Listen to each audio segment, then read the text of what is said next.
I don't know if you've ever been on a plane or if you think this way, but that giant tube of metal is going to be flying through the air.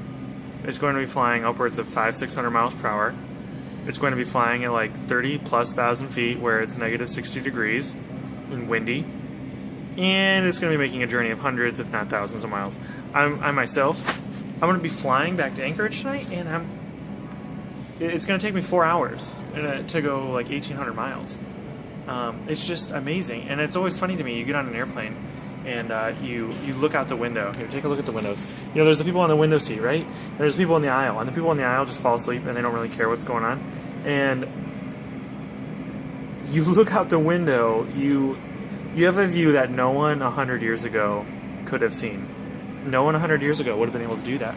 It's absolutely phenomenal. It's crazy, right? And, you know, it's one of those things that we just kind of take for granted now, that we can fly. We complain, you know, it's bag fees. I got hoodwinked into paying a bag fee that I didn't want to.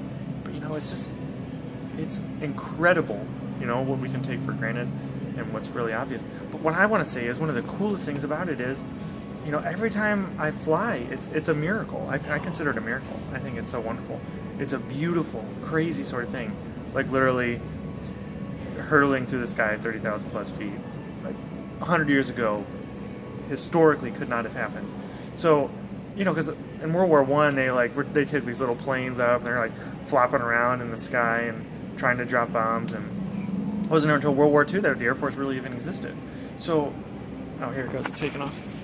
I mean, to me, that's just one of the things. You know, it's human ingenuity, but it's all a gift. Like that intelligence is our gift, and it's just one of those things. Like I said, it's a miracle. And I think about you know, the great things we can do. We can fly, and we can travel from Alaska to different places.